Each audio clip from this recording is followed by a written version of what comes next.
have been involved in is solidarity with brothers and sisters in Japan, not only people from Fukushima, but people all over Japan. And one of the things that the Japanese government did in order to share the pain, if you want, is they were forcing all the prefectures or state governments of Japan to burn nuclear waste rubble.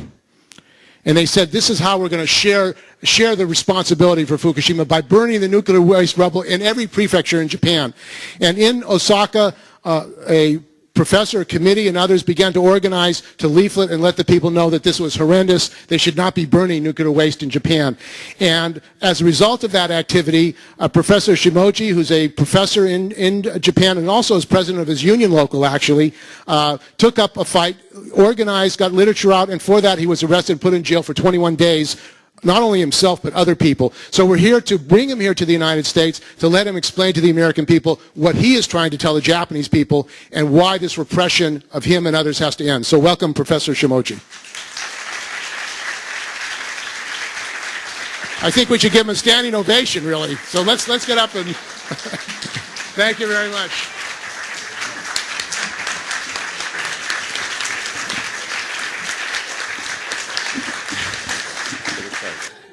本日はこの場で話す機会をいただきましてどうもありがとうございます。So I would like to point out two sides of the ongoing catastrophe of Fukushima. And to be honest, I myself am very scared because the accident is not under control, despite the fact that our government says it is under control. I'm scared of the chain reaction because it is not only ongoing at the Fukushima Daiichi, but there is also Fukushima Daini, and there is a Tokai reactor in Ibaraki, the oldest one, and Onagawa in Miyagi. And there's such a risk and possibility of chain reactions because 54 nuclear power plants are built in a really small place, that is Japan. So my first point is that despite the fact that the chain reaction, the risk for chain reaction has been reduced compared to the 2 years ago, but it is still there. And the second point is that we have been releasing contaminated water, and as a citizen and citizen of Japan, as a Japanese person, I feel so bad about this, and I apologize to all of you. So I would say the first of my concern is the contamination, ongoing contamination and further risk. But the second thing is that Japanese government doesn't have neither intention or the skill to solve the problem. And the evidence is that we decided to invite Olympics in 2020. It's a nightmare. So I would like to talk about the sabotage of the Japanese government, and you see that the radioactive materials are like all spread. And as I also have been a part of the movement against the incineration of radioactive rubbles. And I thank for the people who are from California. I saw you protesting against the burnt incineration of radioactive materials here too. So there are two parts. I would say that we are trained to get used to be exposed to low-level radiation to the higher through this incineration of highly radioactive rubbles. And when we get used to it, these ashes, highly radioactive ashes, will be used as a part of like cement. So it's going to be used for buildings, and it's called eco-cement, which is such a nightmare, and it involves like every corporations in Japan and also multinational companies, and all these. And the other thing is that, as other speaker has been talking about, that food contamination is really high, and highly radiated food are eaten and cooked in school meals, so children are exposed to the radiation internally. And there are also the movements. The Japanese government has been, also the TEPCO and also the corporation has been spreading radioactive materials and to the low-level radiation, so we're getting used to the low-level radiation. That's what my government is doing directly, but indirectly when we look at the multinational or international level, the multinational pro-nukes lobbies are getting in. For example, IAEA has been in Japan, made an office and headquarters, and also they're taking over the health, health research. So they gather all the information and they keep telling lies and they won't release the information to us. So these policies are protested, the people are protesting, people have been protesting against these violent policies, but the state has been using violence to suppress us. And last year in December, I was detained for doing nothing for 20 days. And this has been really fascist of Japanese government that we are, for those of us, like they're trying to pass this law against those activists or anybody who is trying to reach to the information that is not really convening for the government or corporations. So the activists or people will be punished by accessing or revealing whatever that is inconvenient.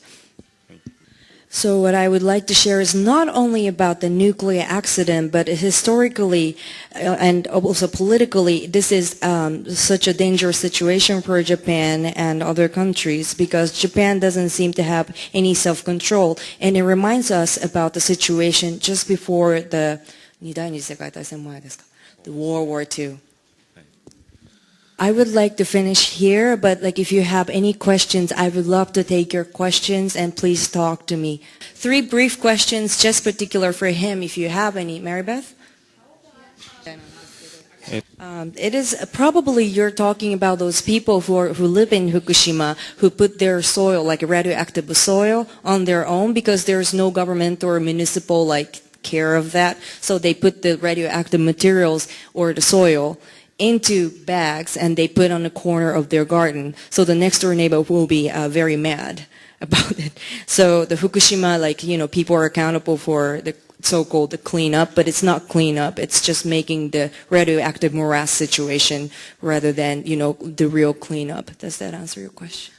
Can you talk about the former Prime Minister Abe's mentor, Koizumi, and coming out to be anti-nuclear, please?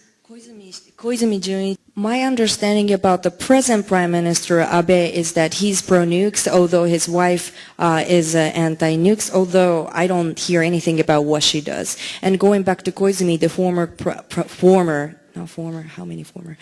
Prime Minister, certainly turned against the nukes. He said that he doesn't need nuclear power anymore. Japan should shut down all the things. But my perspective is that because his son, Koizumi Shinjiro, is now he's one of the members in the parliament, and he's kind of taking a great position and in charge of the reconstruction and recovery of Fukushima.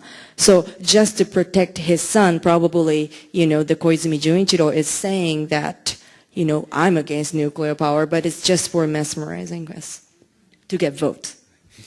Could you say it again? How are the people of Japan taking to the oppressive and suppressive actions of the government in reaction to this? I have to talk a little bit about the background. So the Japanese government is really oppressive, and their strategy is really, suppressive strategy is really different. For example, they do 2 things, attack those people who are important for organizing. So by taking those small number of people, they're going to be able to decrease the power of organizing. And at the same time, they're going to spread the information and attacking people like Koreans and marginalized minorities, and also people who could be in the media, who could be portrayed as so-called terrorists or people who are already an activist, so the major people or the normal people cannot sympathize with them. So these people are specifically targeted. And also, it is normal for Japan to detain somebody without having anything decided on this person, but this person could be detained for at least half a year to a year just before they get to the court. And that's the normal situation in Japan. So our system for human rights is really obsolete. There's no human rights.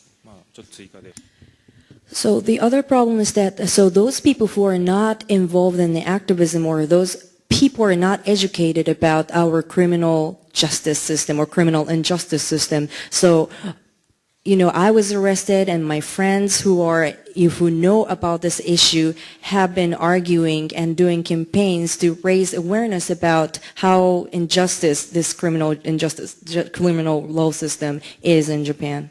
気づいた人、その話を聞いた人は、まあ、 This is not normal of us, like, but when I was detained for 20 days, I wrote letters and reports from the inside of the jail, and also I did support for my friends who were being arrested, and we did performance including live rock bands, and I put like rainbow wigs and stuff and made it into a performance. But this kind of thing doesn't happen in Japan, really.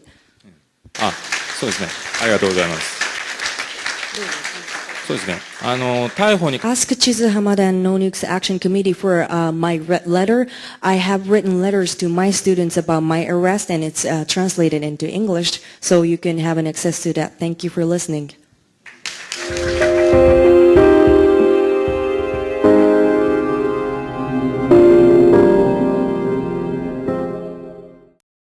We need to get subscribed and get this unity stronger and beat YouTube at their own game. Okay, that's what this is about. Like I say, go to the remix button, hit the remix button. That way you'll have this video and keep up with this. Otherwise, YouTube's just going to control us, guys, and it's really bad.